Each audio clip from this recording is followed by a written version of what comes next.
c'est tout bon. Ok. Bon, bah déjà pour vous présenter, donc moi j'ai fondé Outdoor Communication. C'est une agence en fait de communication marketing événementiel. On est spécialisé outdoor, mais on a quand même une. Donc outdoor, ça veut dire qu'on travaille avec des athlètes, avec des événements, avec des marques. Mais on est quand même vraiment. Enfin, on tend de plus en plus à se spécialiser quand même sur tout ce qui est événementiel. C'est un peu notre cœur de métier, on va dire. Et la petite spécificité de l'agence, c'est qu'en fait, on a un collectif où on se regroupe. On n'a pas de salariés en propre dans l'agence, mais sur des événements et des missions, etc., donnés, on a un réseau de personnes qui, on est tous indépendants à notre compte, et on se regroupe, par exemple, bah, il y a 2 semaines sur le trail du Cirque du Fer à cheval, où là, on va avoir des vidéastes, des photographes, pilotes de drones, etc., qui vont venir. Et ça nous donne en fait une flexibilité qui est assez cool parce qu'on n'a pas les mêmes besoins et on n'a pas la même sensibilité quand on va parler d'un événement, par exemple, trail, qu'un événement surf, qu'un événement kitesurf, qu'un événement VTT, etc., ou ski. Et ça nous permet en fait d'avoir vraiment les profils hyper typés, tu vois, pour le type précis d'événement. Donc voilà, ça c'est cool. En fait, sur nos offres, bah, je vais pas faire comme j'avais dit, un panel de toutes nos offres. Vous pouvez aller directement sur notre site web pour voir ce qu'on présente et nous envoyer des messages si vous avez besoin de plus d'infos. Mais en gros, on gère tout ce qui touche à la com. Donc on peut faire des sites web, des refontes de sites web, des logos, gérer les réseaux sociaux, faire des couvertures live, le jour J de l'événement.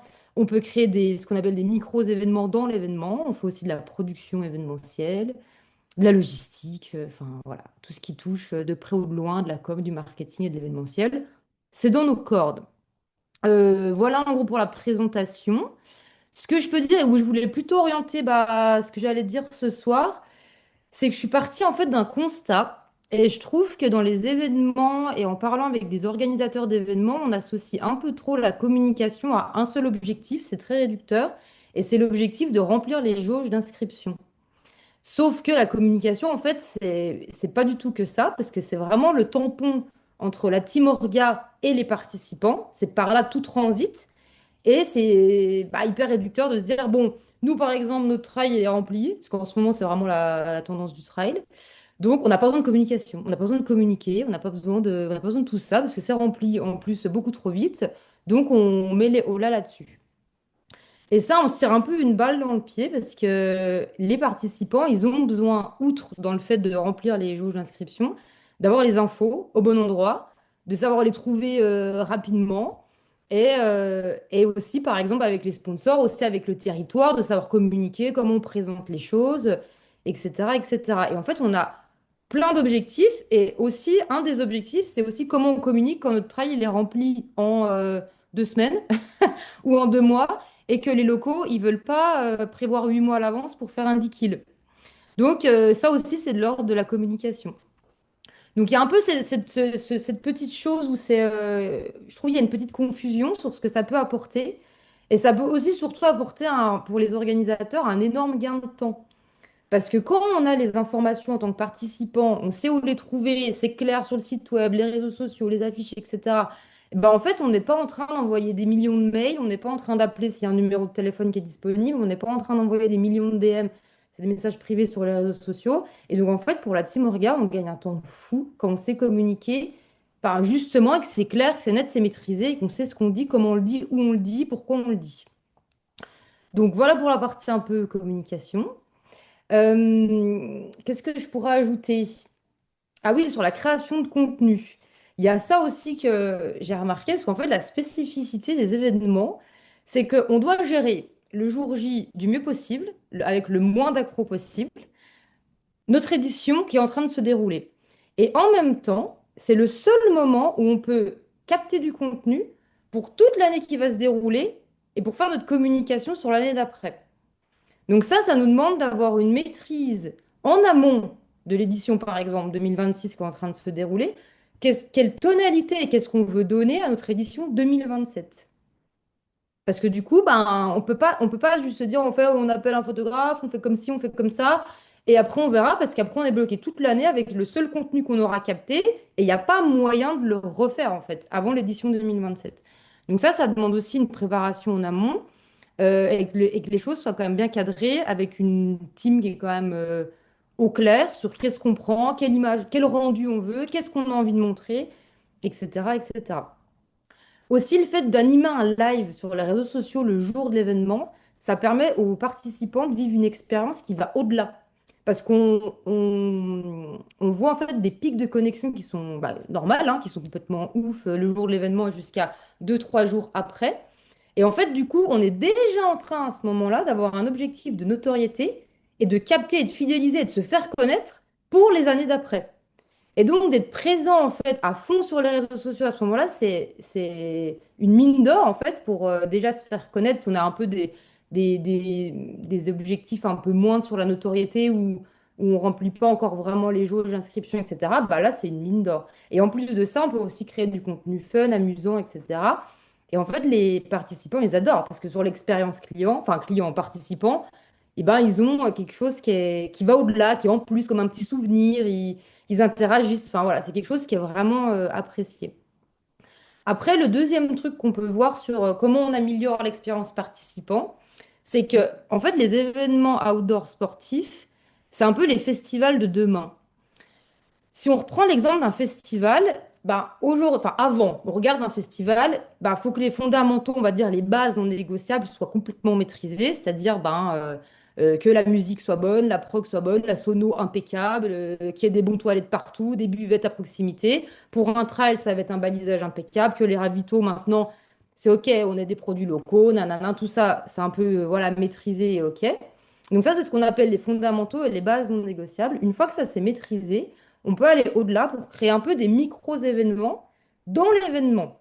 Et quand on regarde par exemple un festival, il va avoir de la scénographie, il va avoir un peu des pop-up, des ateliers à droite à gauche, tout ce qui va donner un peu une identité à l'événement. Donc si on prend par exemple un trail, demain, ce sera plus possible de juste dire, bah nous on a un trail et on fait juste courir des gens et on fait découvrir nos sentiers. Il faudra aller au-delà de ça. Il faudra répondre à la question de quelle expérience je vais venir, moi, vivre quand j'habite, je ne sais pas, à Paris, je vais descendre dans le Jura pour faire un trail. Au-delà de, je viens courir. Donc, il va falloir mettre en avant le territoire et il va falloir aussi aller au-delà de, on met un photomaton et une buvette. Donc après, il y a des millions de choses à penser et c'est aussi en fonction de l'objectif et l'identité du trail. Mais on peut penser à plein de choses, avec notamment des endroits pensés pour les enfants, avec des choses, des stands où on fait goûter et on valorise les produits du territoire, des choses sur la nutrition sportive, enfin, puis aussi sur la prévention coureur, enfin sur, voilà, il y a beaucoup, beaucoup de choses qui peuvent être faites. Ça commence tout doucement, on voit émerger un peu des villages avec des produits liés au trail ou à d'autres. Enfin, là, on parle beaucoup de trail, mais ça peut être VTT, ça peut être kitesurf, etc. Donc voilà, ça, ce sera vraiment un enjeu. Parce que, et aussi sur l'enjeu de comment on crée, enfin, comment on améliore l'expérience des participants, il y a un public, il y a une cible, comme on appelle en communication, qu'il ne faut pas oublier. Parce que les participants, les coureurs ou les VTTistes ou les grimpeurs ou je ne sais quoi, c'est évident. Mais en fait, on a les accompagnants. Et les accompagnants, il faut que eux aussi passent un bon moment parce que quand on se lève à 4h30 du mat pour accompagner un mec sur un ultra, il faut aussi qu'on passe un bon moment. Parce que lui, il a besoin aussi d'avoir ces personnes pour faire ses ravitaux et le suivi de course. Donc, il y aura aussi tout un enjeu sur comment on fait passer un bon moment aussi aux accompagnants et comment aussi on les accompagne dans les meilleures dispositions possibles. Et ça, en fait, ça a un double enjeu de pourquoi on se dit, bah ok, nous, notre trail, il est plein, pourquoi faudrait qu'on améliore l'expérience des participants? Bah parce qu'en fait, on est sur un marché. Après Covid, il y a eu une explosion de fou où plein de personnes sont arrivées, sont mis à l'outdoor. Et donc là, en fait, on est sur une tendance. Et donc, tout le monde s'inscrit. Mais un jour, ça va pas durer, ça. Un jour, ça va chuter. Parce que qui dit tendance dit nouveaux entrants, nouveaux acteurs. Et donc, on a de plus en plus de courses qui émergent de plus en plus, enfin on en voit un peu pop-up de tous les côtés. Et donc, à un moment donné, donc on surfe sur la vague, mais sauf que la vague, elle va forcément redescendre parce que c'est la loi de tous les marchés, de l'offre et la demande, tout simplement, et restera à ce moment-là, de façon vraiment pérenne, ceux qui sont historiques, donc ceux qui sont vraiment là implantés depuis longtemps, donc ça bougera pas. Mais pour tous les nouveaux, c'est ceux qui auront réussi à créer une réelle identité. Au-delà de, on fait une course de vélo, de VTT rando, de rando VTT, de trail ou je ne sais quoi, ou de triathlon, et qui auront du coup sur l'identité défini qu'est-ce qu'on veut voilà, mettre en avant et comment en fait on fait passer une expérience qui va au-delà du sport à nos participants. Donc voilà, c'est un peu ce que je voulais partager ce soir parce que c'est les choses qu'on remarque et je pense que c'est un peu l'avenir en tout cas des événements sportifs. Écoute, il y avait plein de trucs. Moi, j'ai une question tout de suite qui me vient parce que justement, c'est un vrai sujet en ce moment sur l'accompagnement en com et tout ça. Aujourd'hui, enfin, même si on crée il y a de la création de beaux événements et tout ça, on se rend compte quand même qu'aujourd'hui, au niveau des sponsors, à part Ouais, les marques captives, les marques de running, etc., ils ont du mal à attirer en fait des marques de la vie du quotidien, quoi. À part en petit partenariat, Leclerc, parce qu'ils vont avoir de la bouffe, des trucs comme ça. Mais on voit pas aujourd'hui de marques qu'on connaît tous de la vie de tous les jours, partenaires d'événements. Est-ce qu'il y a quelque chose à axer sur la com? Comment tu vois ça?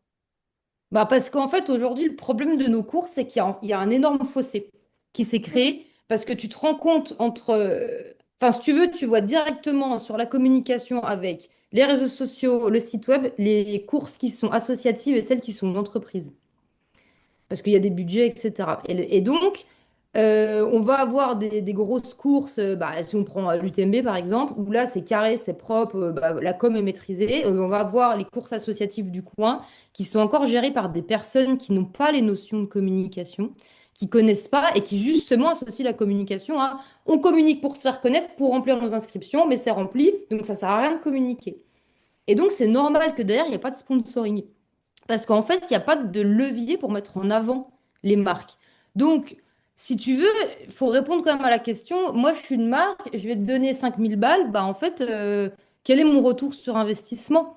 Et s'il n'y a pas de communication, juste un logo sur une bâche ou une banderole d'arrivée ou sur une banderole sur un maillot ou sur une banderole de podium, ça marche plus. Et donc, il y a tout un enjeu, oui, à aller les chercher, mais pour aller les chercher, bah, faut qu'elles aient déjà envie d'associer leur marque à cet événement-là. Et pour qu'elles aient envie, faut que l'événement soit désirable, on va dire. Faut qu'en fait, il rentre dans les critères d'association de la marque. Ouais, parce que c'est même sur des gros événements, en fait, enfin, on le voit, hein, des marathons, des choses comme ça, on a tout de suite, bon, aujourd'hui, des mutuelles, par exemple, qui s'y mettent parce que c'est bien pour la santé, c'est une belle, on s'achète aussi une image, mais c'est vrai qu'on ne voit pas, j'en sais rien, moi, BMW ou voilà, qui vient se coller à un événement comme ça, quoi. Ils sont pas encore attirés, quoi. Donc, voilà, c'était la question de à quelle communication il faudrait faire, si tu veux, pour que ces marques-là, en effet, il y a eu Dacia sur l'UTMB, et c'était voilà, un des premiers trucs. Ils sont pas les seuls à avoir un énorme événement, et pourtant, je vois pas qu'est-ce qu'il pourrait y avoir en gros événements. Enfin, marathon de Toulouse, par exemple, ils n'ont pas de. Tu vois, pourtant, c'est 30 000 coureurs et tout ça. Il n'y a pas de marque, voilà, vie quotidienne, quoi. Donc, enfin, Parce voilà. qu'en fait, ben après, ça va arriver. Ouais, Elles vont s'y mettre. Si tu veux, les marques, elles ont donc leur valeur d'entre. Quand tu fais t'as ta plateforme de marque, si tu veux, et donc tu vas te dire, voilà, nous, on veut toucher telle typologie de personnes et on veut dégager telle valeur. Et en fonction des valeurs qu'elles vont dégager, elles vont aller les trouver dans certains sports. Par exemple, Banque Populaire, ils sont à fond sur la voile. Tu vois, ils sponsorisent. Donc, Banque Populaire, s'il y a des personnes qui vont regarder ces vidéos, ne perdez pas de temps à leur écrire. Ils ne mettront pas un sou dedans tant qu'ils seront orientés sur la voile. Donc, en fait, il faut savoir que chaque entreprise a un peu son enveloppe budgétaire. Et ça, c'est décidé tout en haut, tu vois, de l'échelle. Donc en fait, il suffit juste de, pour l'instant, voir quelle typologie d'entreprise sponsorise dans quoi. Et déjà, on peut tout de suite savoir si oui ou non il y a du trail ou si oui ou non ça sert à rien d'aller les chercher. Pour l'instant, tout ce qui est un peu vie quotidienne, ça arrive pas, mais ça va arriver. Parce que c'est des grosses entreprises, donc les processus de décision, ils sont longs, ils sont déjà positionnés sur d'autres sports, ils sponsorisent déjà des athlètes. Donc en fait, quand tu ouvres un nouveau sport, ça prend quand même entre, je sais pas, entre 3, mais peut-être même 5 ans, parce que tu as des contrats derrière avec des ambassadeurs, etc. Donc, ça se fait pas en un claquement de doigts. Et le trail, c'est nouveau. Si tu veux, ça fait vraiment 2 ans, 3 ans que ça pop-up comme ça dans le grand public. Donc, ça va arriver d'ici 1 an ou 2, tu vois, les premières marques grand public qui vont commencer à sponsoriser. Ok. Écoute, c'était comme ça va être un de nos sujets, les sponsoring et justement comment attirer les marques. C'était intéressant d'avoir ton avis. Et toi, donc du coup, tu fais de l'accompagnement avant, pendant, après événement. Ouais. Donc du coup, enfin, selon toi, c'est quoi en fait le rapport, si tu veux, entre la répartition entre la stratégie en amont, la création de contenu que tu peux faire aussi en amont, l'exécution terrain, enfin voilà ce que tu proposes le jour J, et tu vois, enfin, si un truc concret, j'ai un petit événement, si tu veux. Qu'est-ce qu'il faudrait, si tu veux, pour que le petit truc que tu proposerais à un petit événement, si tu veux, qu'est-ce que tu pourrais leur proposer, leur dire, voilà, moi je vais changer cette édition-là parce que je vais vous proposer ça. Bah, en fait, il faut que tu travailles déjà en amont toute l'identité. Donc, par exemple, bah, je vais donner un exemple hyper concret. Là, on est en train de travailler depuis 2 jours, enfin, une semaine, enfin, oui, on va dire une grosse semaine, sur un événement VTT jurassien. Un tout petit événement associatif. Ils sont en perte d'effectifs. Donc, eux, ils ont vraiment un objectif de remplissage, parce que chaque année, ça dégringole. Pourtant, c'est la 32e édition. Ils existent, tu vois, depuis voilà, très longtemps. Mais ils n'ont jamais fait de communication. Donc là, en fait, si tu veux, quand il y a un événement qui nous appelle, déjà, on discute avec eux pour savoir c'est quoi leur objectif. Parce que j'aborde pas pareil la communication d'un petit événement VTT jurassien associatif qui arrive et qui est en perte d'effectifs de participants, qu'un événement qui a une grosse notoriété et qui, bah, par exemple, lui, il veut juste que tout soit carré dans sa communication. Il veut perdre le moins de temps possible avec ses participants et donc il veut avoir des supports de communication clairs, etc. Donc il y a déjà un temps de savoir en fait c'est quoi ton objectif et c'est quoi tes problématiques. Et en fonction de ça, l'accompagnement, il va complètement être différent. Bah, par exemple, eux, là, il y a vraiment un accompagnement en amont, parce que du coup, l'objectif, c'est de remplir. Donc, ça va être, bah, on revoit le site web, on fait des choses carrées, on fait du référencement naturel pour être positionné, par exemple, c'est Rando VTT Jura, etc., etc. On crée l'identité. Donc là, je leur ai dit, bah, en fait, vous êtes une rando VTT. Il y a beaucoup déjà de personnes qui sont positionnées sur tout ce qui est race enduro.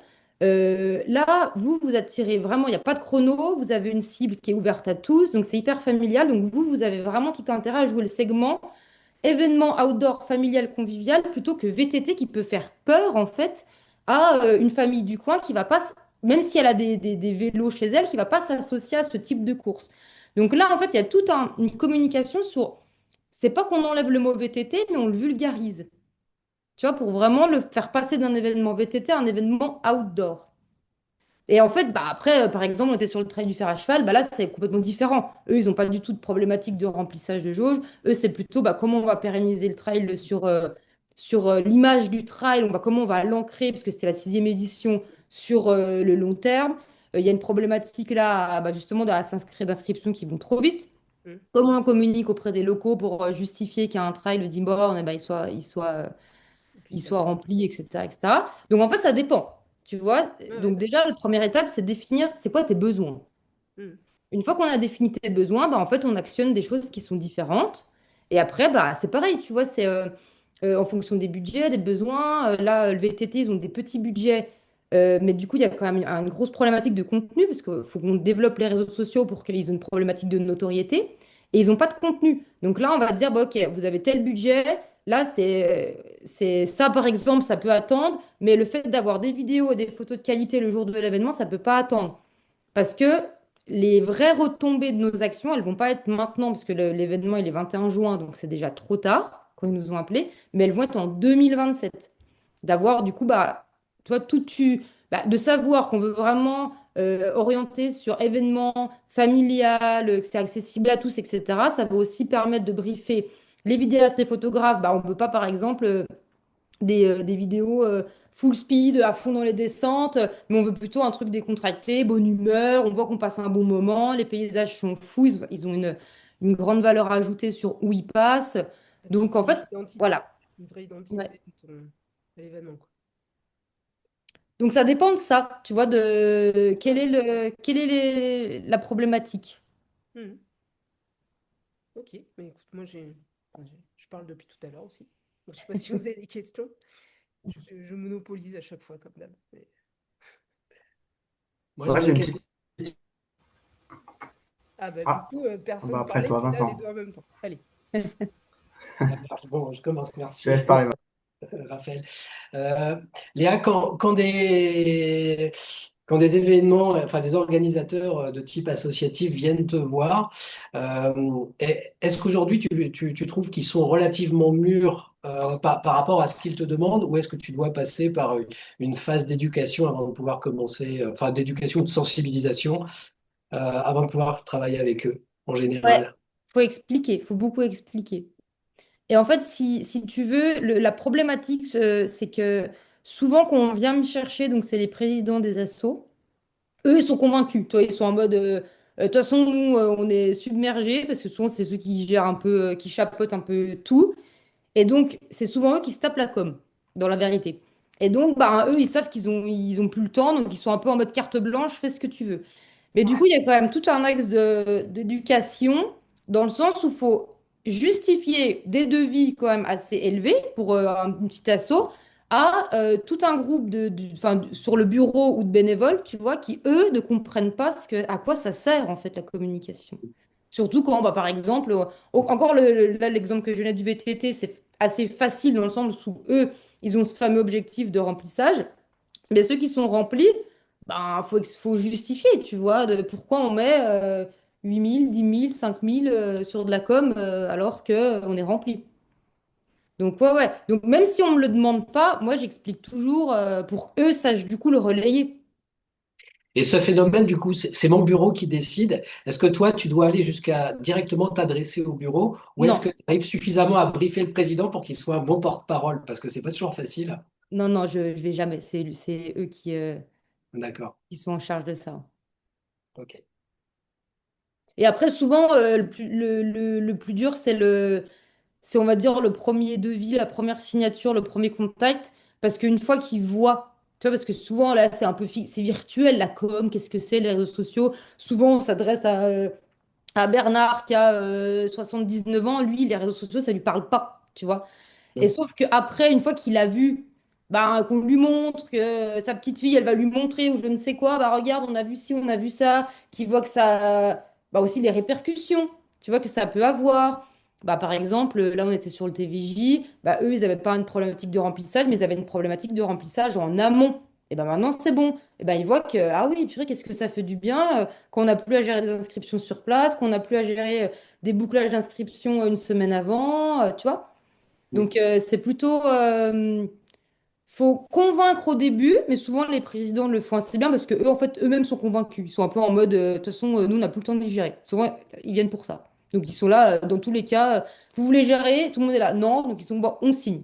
Et c'est plutôt après, une fois qu'ils voient les retombées et les résultats, que c'est beau, etc., ils sont là, ah oui, non, c'est cool. Et donc là, ça fait le travail. Ok, merci.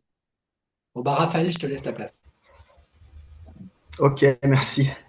Tu as un peu commencé à répondre à ma question, mais je voulais savoir comment ça se passe le processus de travail avec les organisateurs. Est-ce que c'est gros cadrage en amont de votre intervention ou est-ce que ça se fait un petit peu au fil de l'eau, au fur et à mesure où tu commences à proposer des choses? Après, tu te rends compte, enfin toi-même, tu vas mettre le doigt sur des améliorations que tu pourrais avoir ou alors des manques. Et donc là, du coup, tu proposes d'autres choses et ça augmente à mesure le pack de choses que tu proposes. Non, non, c'est un gros cadrage en amont, hyper important. Et en fait, si tu Mhm. veux, vu que là, on est sur des petits budgets, moi, je fonctionne au budget. Parce que ça ne m'intéresse pas de vendre un truc pour le vendre si derrière, ça n'a pas de répercussion. Donc, c'est vraiment ce que j'expliquais au début, c'est déjà quels sont vos besoins. Parce que souvent, ils viennent, enfin, pas souvent, des fois, ils viennent me chercher pour un besoin ben, qui est par contre souvent de temps, de gain de temps, parce que le président, il n'a plus le temps de tout gérer. Mais c'est pas forcément, tu vois, c'est pas forcément le besoin vraiment qu'il a. Je sais pas comment vraiment dire, mais il faut vraiment discuter avec eux Mhm. pour qu'ils se rendent compte de, OK, c'est quoi ton vrai besoin? Est-ce que tu as besoin de remplir plus? Des fois, il y en a, ils me disent, ah bah, attends, on ne s'est même pas posé la question, quel est notre maximum? Que je veux dire, en faisant de la communication, Mhm. faut qu'on t'ait un maximum, tu vois, parce qu'à un moment donné, il faut que tu saches à combien tu mets ta barre, tu vois. Donc, il y a quand même tout un enfin, ouais, une procédure, on va dire, un processus de discussion pour vraiment savoir qu'est-ce que vous attendez de la communication, qu'est-ce que vous attendez de notre travail. Et une fois que ça s'est mis en place, quel est votre budget? Parce qu'en fonction du budget, ben, si tu veux, moi, je peux travailler pour des orgas à 2 000 € et je peux travailler avec des orgas pour 40 000 €, tu vois. Donc, des fois, on va venir me chercher, ouais, nous, on veut des posts sur les réseaux sociaux. Alors que ce que vous avez besoin, oui, c'est des posts sur les réseaux sociaux, mais c'est déjà aussi de travailler votre site web parce que c'est une catastrophe. C'est de référencer votre cours sur des sites de coureurs ou etc., etc. Et donc, on va peut-être faire un peu moins de réseaux sociaux, même si on va continuer à en faire, mais on va faire ça, ça, ça, parce que c'est ça qui va répondre réellement à votre objectif. Tu vois? Donc, c'est Mhm. cadrage au début hyper important et c'est en fonction du Mhm. budget. Il faut vraiment demander c'est quoi votre budget et moi, je m'adapte au budget pour répondre à l'objectif qu'ils ont, enfin, la problématique qu'ils ont. Mhm. Et ça prend beaucoup de temps, le cadrage du coup? Plus ou moins. Si tu as des personnes qui sont plus au clair sur ce dont elles ont besoin, ça va. Si elles sont moins au clair, ça peut prendre un peu de temps. Et une fois qu'on a cadré, ben, là, si tu veux, souvent, il y a du rebranding. Enfin, faut revoir un peu les couleurs, les polices, il faut repartir d'un truc neuf, il faut créer toutes des templates de publication. Enfin, ça dépend après quel est le Mhm. pack, mais ça peut être plus ou moins fastidieux, ouais, tu vois, de partir sur un truc propre, carré identité, là, on sait, OK, le trail, ça va être ça. Et c'est ça qu'on va mettre en avant. Et à partir de là, on déroule tout le plan de com, quoi. Et en fonction de Mhm. en fait, si tu veux, c'est un peu difficile à dire parce que c'est vraiment en fonction de l'organisation. Si tu as un événement à 20 000, 30 000 personnes qui m'appellent demain, on ne sera pas du tout sur les mêmes procédures et puis temps de réflexion, d'analyse que sur un petit événement associatif qui a 2000, enfin 1500, 2000 participants, tu Mhm. vois. Ouais. Une dernière question parce que peut-être qu'on va passer beaucoup de temps. Vous couvrez quelle aire géographique et dans tous les clients dont tu parlais, est-ce que c'est majoritairement des petits clients associatifs ou des grosses boîtes? Enfin, c'est quoi la répartition? Non, pour l'instant, j'ai que des clients associatifs, j'ai pas encore d'entreprise. Il y a des Mhm. discussions en cours, mais c'est pas encore signé, donc je peux pas. Voilà, il y a un peu tout ce qui est aussi office de tourisme, tu vois, qui eux ont en propre les événements. Et pour l'instant, la zone, bah, en fait, c'est toute la France, même l'étranger. Nous, on est mobile. Ouais, il n'y a pas du tout de Ok. limite. Et Et toi, puis, il n'y a t'es pas de basé limite où? de sport non plus. Là, on a beaucoup de trail parce que, bah, ce qu'on Mhm. disait, hein, c'est le cœur du truc. Mais moi, avant, j'avais une école de kitesurf et de wingfoil. Alors, j'adorerais aller un peu plus sur des sports Mhm. aussi, tu vois, d'eau, de vent. Mais bon, bah, pareil, c'est des petites communautés. Donc, il n'y a pas beaucoup d'événements. Donc, c'est, voilà. Mhm. Pour l'instant, ce qui se fait, c'est trail. Là, on ouvre un peu sur tout Mhm. ce qui est VTT. Et puis, ça se fait au fil des demandes, en fait, tu vois. Ok, bah Ok. écoute, merci bien. J'en ai une petite dernière si on a Ah, encore le temps. ah, mais mon instant, moi, c'est trop bon, moi. Euh, Léa, est-ce que on te demande où est-ce que tu es déjà intervenu pour la communication entre l'organisation et les bénévoles? Pour, Non. en fait, est-ce que c'est un levier pour toi, là, une bonne com pour les valoriser? Enfin, Alors, on m'a jamais demandé d'être entre eux. On m'a déjà demandé de les valoriser à travers nos outils de communication sur oui, les réseaux d'accord. sociaux, etc. Ça, oui. Par contre, de faire de la com interne, jamais. Moi, je fais que de la com. Enfin, je le fais dans le sens parce que c'est ce qu'on me demande. Si demain on me demande de faire de la communication interne, je pourrais le faire. Mais on m'a encore jamais demandé. Et d'ailleurs, ce serait un super truc. Je pense qu'il y a un vrai sujet d'ailleurs là-dessus aussi. Allez, ben quand tu veux. Est-ce que c'est arrivé jusque chez vous? Ouais, c'est tout bon. Ok, super.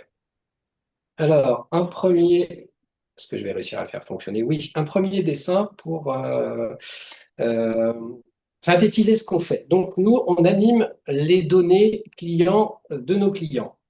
En pratique, ça veut dire que une grosse partie de ce qu'on fait, c'est de piloter des campagnes de communication sortantes sous forme d'email et de SMS. Et tant qu'à faire, on essaie de ne pas bombarder, mais plutôt de faire des campagnes ciblées et la plupart du temps basées sur des automatisations. Les gens à qui on parle, ce sont évidemment les contacts de nos clients pour lesquels on a des coordonnées, un email, un numéro de téléphone, mais on a aussi des infos sur leur comportement, des achats, des inscriptions, des visites qu'on a repérées sur un site web. Et toutes ces infos, elles viennent d'où? Bon, en général, elles vont venir d'une caisse magasin, d'un site e-commerce, d'une billetterie, de fichiers Excel qu'on a importés ou simplement de commerciaux qui, à un moment, vont venir renseigner des fiches. Et toutes ces informations, on va s'efforcer de les classifier, de mettre des scores et donc de ranger chaque client dans des petites cases pour, on va utiliser ces cases-là pour leur envoyer la bonne info finalement. Et quelqu'un qui est dans la case A, ben, on ne va pas lui envoyer des infos qui sont destinées à quelqu'un qui est dans la case B et vice-versa. Donc c'est aussi comme ça qu'on fait du ciblage. Alors on ne fait pas que des campagnes email et SMS. On propose aussi, par exemple, un atelier qui permet de fabriquer des formulaires en ligne. Et puis, avec des formulaires en ligne, on fait plein de choses formidables. Des formulaires de contact, des demandes d'avis, des enquêtes, des quiz pour tester les connaissances. Enfin, voilà, ça peut être des trucs assez rigolos. Et puis, ça peut aller aussi jusqu'à, par exemple, gérer des programmes fidélité. Qu'est-ce que ça veut dire gérer un programme fidélité? Ça veut dire qu'on va aspirer, par exemple, tout un tas de tickets ou d'achats. Et puis, à chaque fois qu'il y a des montants, ben, on va attribuer des points. Et puis, quand le nombre de points est atteint, eh bien, on va générer des bons d'achat qui vont pouvoir être consommés, sur lesquels on va communiquer, etc. Même chose pour du parrainage. On va permettre à quelqu'un qui est content de dénoncer quelques filleuls moyennant rétribution. Et puis, on va aider à gérer le fait de détecter ben, qu'un filleul, finalement, il a bien participé à l'opération, du coup, attribuer des points aux parents, aux parrains, pardon, attribuer des points aux filleuls, et puis faire en sorte que tout se passe bien pour ces gens-là. Une fois que je vous ai dit ça, j'ai décrit 95% de ce qu'on fait au quotidien chez nous. Alors, comment on fait ça? Euh, on a fabriqué notre propre plateforme, qui est donc du coup une des plateformes du marché, qui s'appelle Helium Connect. Et le boulot complémentaire de Nethelium, si vous considérez que la plateforme Helium Connect, c'est une voiture, on fait aussi beaucoup de conduite ou de conduite accompagnée pour certains de nos clients qui se disent ah ben, finalement, j'ai plein de boutons dans tous les sens, j'ai plein de possibilités, parfois je vais mener des opérations complexes, est-ce que vous pouvez me filer un coup de main? Donc, on fait avec vous. Et puis, on a aussi depuis quelques années une entité, enfin une marque conseil, où on a un certain nombre de nos collaborateurs qui, indépendamment de tout outil ou de toute action, vont simplement se mettre autour de la table avec les clients pour discuter de «Ah ben j'ai plein de données, qu'est-ce que je pourrais bien en faire? Donnez-moi des idées et donnez-moi des pistes pour que je puisse les exploiter». Donc, on aime bien se présenter à la fois comme un éditeur et une agence. Souvent, ce sont deux entités séparées, c'est-à-dire il y a un éditeur d'un côté et puis une boîte, par exemple une agence qui va faire l'intégration. Donc là, finalement, nos clients, à nous, ils voient la même tête. On est à Rennes, principalement, et un petit peu à Nantes aussi, avec 3 personnes. Et on a une activité de taille modeste, mais qui nous plaît bien. On a une quinzaine de collaborateurs et c'est une taille d'équipe avec laquelle on se sent bien. Pour qui on travaille avec ce genre d'approche? Ben, en fait, c'est assez universel. Dans nos clientèles, on va avoir du retail, de l'auto, du voyage, de la construction, des services publics, des agences événementielles. qui nous utilisent comme outil ou comme relais par rapport à tous les projets qu'elles ont, notamment autour de la com vis-à-vis de leurs clients. On a des parcs de loisirs. Et puis, bah, de plus en plus, et c'est pour ça que je suis là aujourd'hui, on a des équipements et des événements sportifs. Je ne vais pas vous faire le catalogue de nos clients, mais je vous montre quelques exemples. Alors, dans ces cas-là, on aime bien montrer qu'on travaille avec des gros. Alors, j'ai sélectionné les gros parce que ça fait toujours bien sur la photo. Parmi les plus gros clients qu'on ait, par exemple, il y a en termes de taille de base de données, il y a l'aéroport de Nantes, mais vous voyez, on travaille aussi avec des CARSAT. Et puis, quelques acteurs du sport. Alors, j'ai un peu teinté sport. On a la Ligue nationale de cyclisme, on a le CREPS. Et puis, on a un acteur particulier qui est Equinoa Sport. Equinoa, c'est une plateforme d'inscription en ligne pour des événements outdoor. Et alors, on n'a aucun mérite à ce que Equinoa soit notre client, puisque c'est une société sœur. En fait, elle appartient au même groupe. Mais en fait, l'histoire remonte à 7 8 ans maintenant, où Equinoa était un de nos vrais clients. Et puis, comme on avait vu que la plateforme commençait à vieillir un petit peu, et puis que les anciens propriétaires d'Equinoa rechignaient à réinvestir, on a décidé de racheter l'activité et puis de participer à son animation. Et alors, comme par hasard, depuis qu'on s'occupe d'Ikinoa, ben forcément, on travaille beaucoup plus avec les acteurs du sport parce que bah, de fait, on en rencontre plus. Et puis, on voit qu'on a des affinités et que c'est très agréable de travailler avec ce monde-là. Alors, quelques petits exemples en photo de ce qu'on peut être amené à faire. Parmi nos clients, il y a le marathon de Vannes qui n'est pas client direct, mais qui est client via l'agence, qui fait un petit peu le même travail que Léa sur le marathon.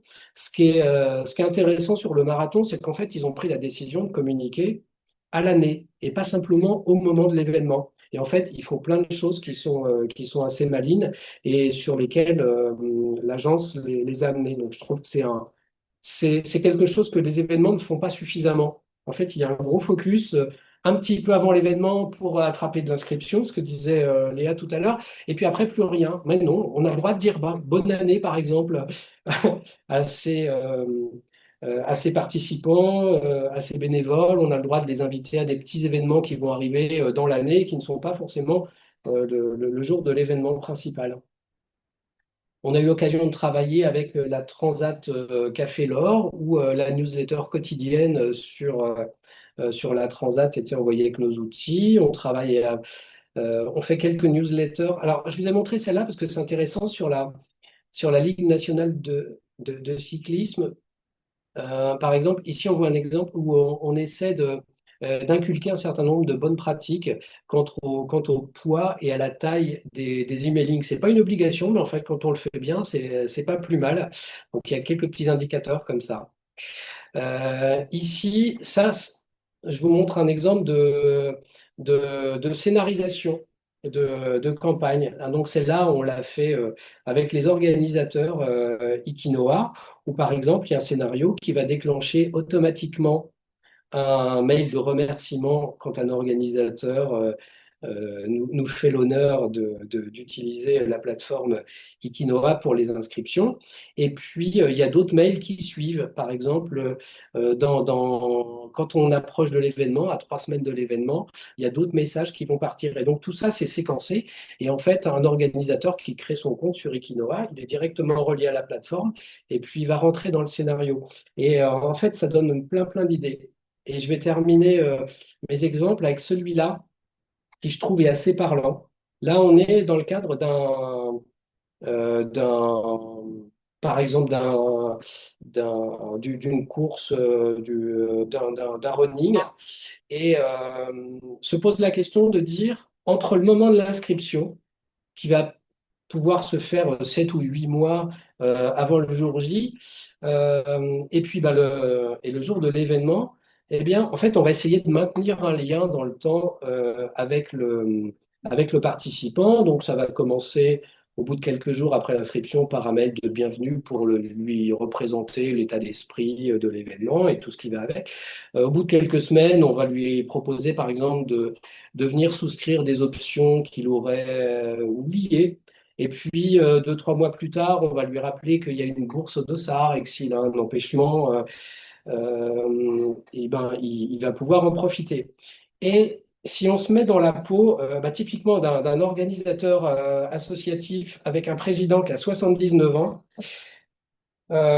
gérer ça de manière individuelle à des jours différents, avec des séquences différentes, auprès de 800 participants, c'est juste un enfer. Faut même pas y penser.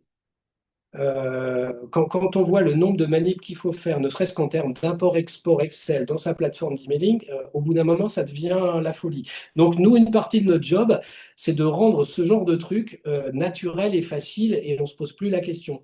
Donc là, typiquement, un participant qui est arrivé en mars, il va avoir sa séquence à son rythme. Et puis, un autre participant qui est arrivé en juin, il va avoir une séquence très proche, mais plus resserrée dans le temps, parce que bah, forcément, on a moins de semaines pour la mettre en ligne. Et par contre, quand on va arriver tout près de l'événement, bah, là, on va réaligner tout le monde. Indiquer qu'on est complet, envoyer les consignes à J-1. Et là, je ne vous ai pas décrit ce qui peut se passer après l'événement, mais il y a plein de choses, quoi. Les remerciements, envoyer les classements, inviter les gens à télécharger des photos où ils sont tout beaux dessus. Enfin, il y a plein de choses qu'on peut imaginer. Voilà. Bah, c'est ce que je voulais vous dire aujourd'hui pour illustrer comment on travaille et notamment quelles idées d'animation de com, enfin d'appui de la com et d'outillage de la com on peut apporter dans le cadre de courses, par exemple. Merci. Moi, j'ai une question tout de suite. Allez, je démarre. Quand tu dis que tu absorbes, si j'ai bien compris, par exemple, quand tu travailles avec l'aéroport de Nantes, ça veut dire que tu absorbes toutes les informations qui transitent dans l'aéroport, à savoir euh, le ticket moyen pour le repas avant de prendre l'avion pour un passager, ces choses-là. En fait, est-ce que tu absorbes toutes les commerces, par exemple, qui sont dans l'aéroport et qui pourraient venir justement te donner de la data sur un Français moyen, c'est quoi son panier avant de partir? Est-ce qu'il achète des journaux? Est-ce qu'il voilà, s'il consomme au duty free, etc. L'idée, c'est qu'on absorbe le plus d'informations possibles qui sont absorbables et qu'on nous autorise à absorber. Alors, si tu prends le cas de l'aéroport, typiquement, les restaurants de l'aéroport, en fait, ce sont des entités indépendantes. Et donc, si on devait récupérer les données d'un restaurant, c'est parce que le restaurant aurait accepté de le faire, j'imagine, contre un certain nombre d'avantages ou de contreparties. Là, en l'occurrence, ce n'est pas le cas.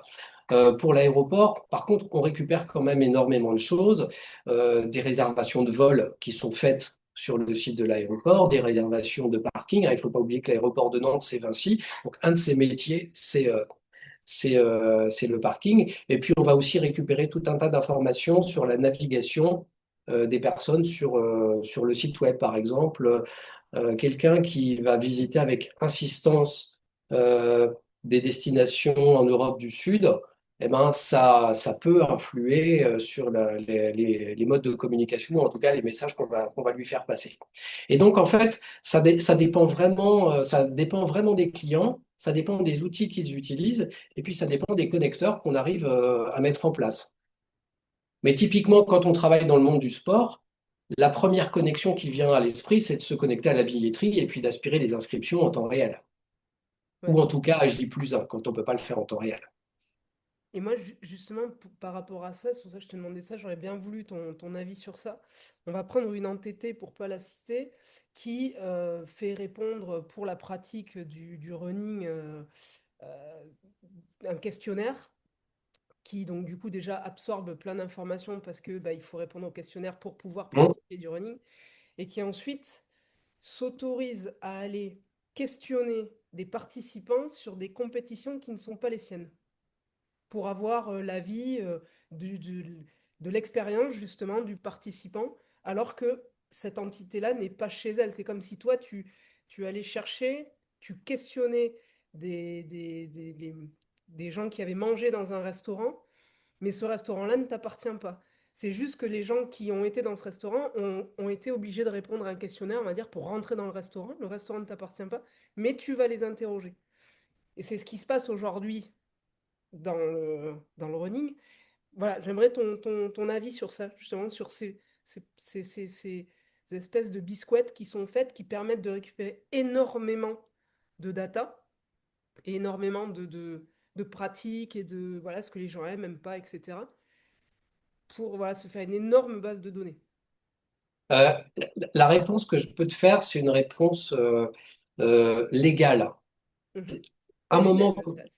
quand tu sollicites quelqu'un, notamment et en particulier dans le B2C, si tu as affaire à des particuliers, c'est que normalement, tu as demandé l'autorisation avant. Et donc, si lors de la première sollicitation, D'accord. et que, par exemple, elle se fait en ligne, et qu'il y a une case à cocher avec des conditions générales d'utilisation derrière qui stipulent très très précisément ce à quoi la personne s'engage, bah, Mhm. finalement, on est dans la légalité. D'accord. Alors parfois, on est dans la légalité et puis on fait des trucs qui sont bordures et qui sont quand même très très mal perçus par les personnes qui reçoivent les sollicitations. Donc je dirais qu'à la légalité, il faut associer en plus du bon sens et puis être réglo. Après, euh, je ne mets pas sur le même plan le fait de réutiliser les coordonnées pour contacter les gens que le fait de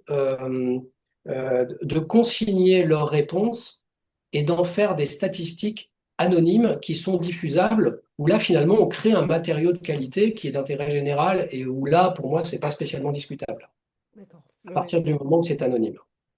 ouais, bien sûr. Là, ça l'est pas forcément. Et c'est pour ça que je posais la question sur le côté un peu détourné de la chose qui fait qu'en effet, quand tu as cliqué une première fois et que tu as autorisé A, derrière, on revient te parler, mais d'un événement précis qui ne t'appartient pas, quoi. Voilà. Bon, dans ce cas-là, la plupart du temps, c'est un petit peu bordure. Voilà. D'accord. Je couperai peut-être ça, par contre, cette question, parce que, en fonction de qui regarde. Non, mais encore une fois, ça dépend, Non, non, mais bien sûr. ça dépend de ce qu'a accepté la personne au départ. Hmm. Ok. Non, non, mais je comprends.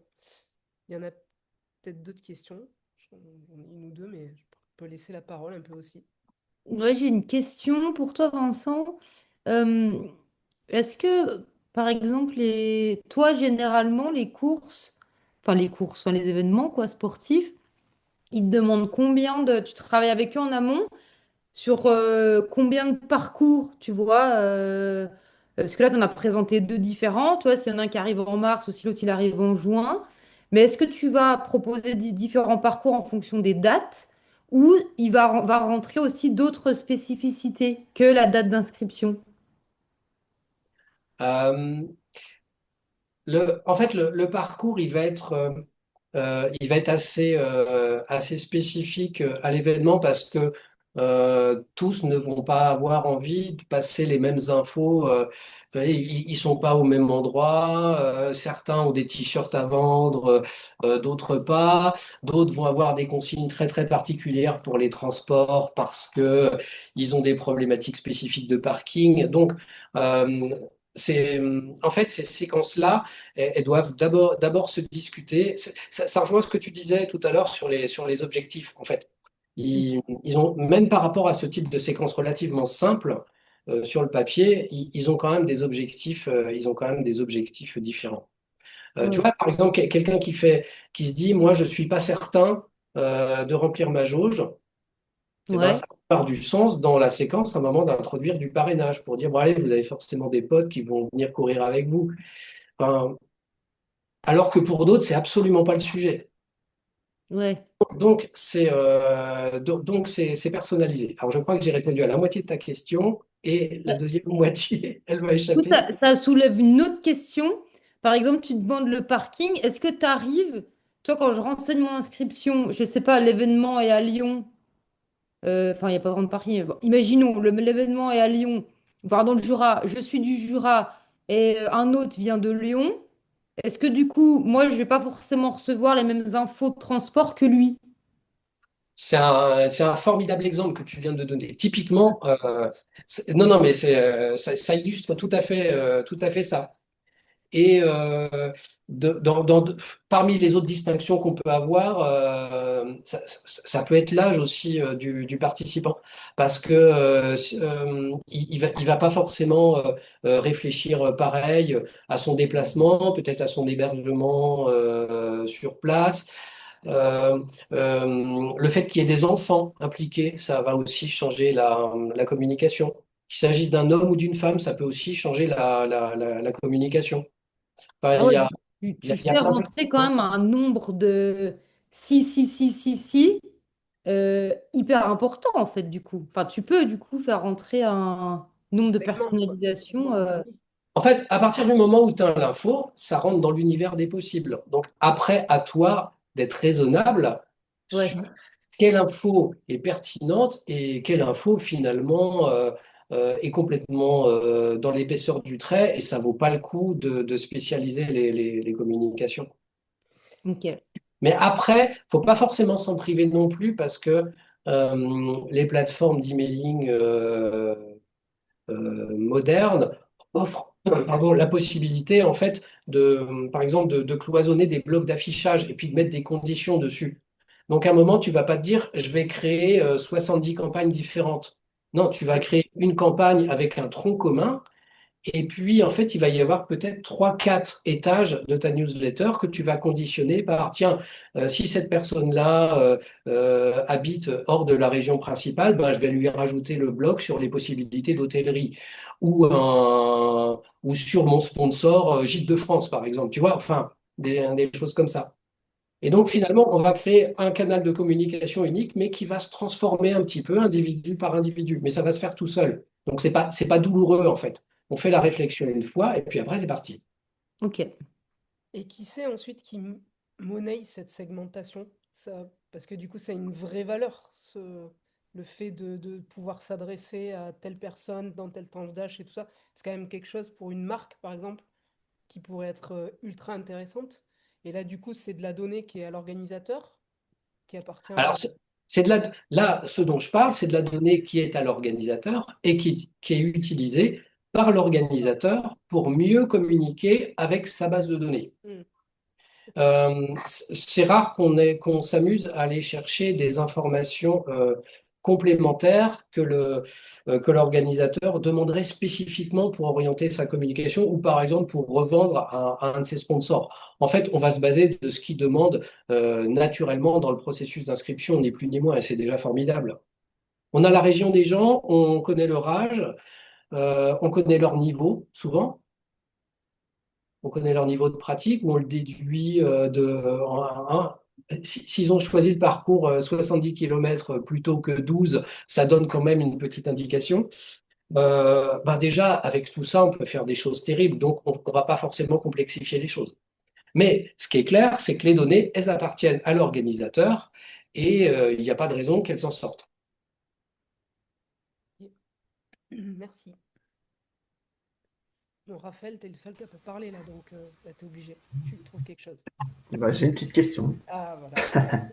Combien ça coûte pour l'organisateur et est-ce que vous avez différentes formules proposées si on fait spécifique sur l'outdoor? Il y a plein de formules différentes, mais tu peux considérer qu'à partir de budget entre 50 et 100 euros par mois d'utilisation, tu peux commencer à travailler sérieusement.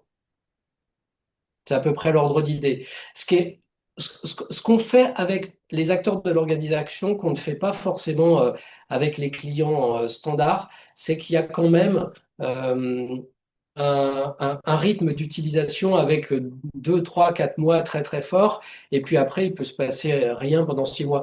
Donc en général, ils nous demandent de pas payer une licence tous les mois, et notamment pendant les mois faibles, quoi.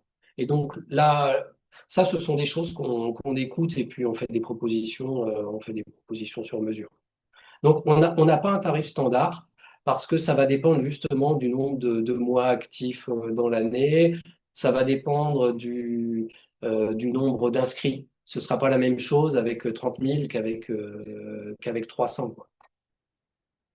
Et puis, ce ne sera pas la même chose non plus si on travaille avec une agence événementielle dont c'est le métier de fabriquer des événements, ou alors avec une association qui a très très peu de budget. Donc, on essaie aussi de s'adapter.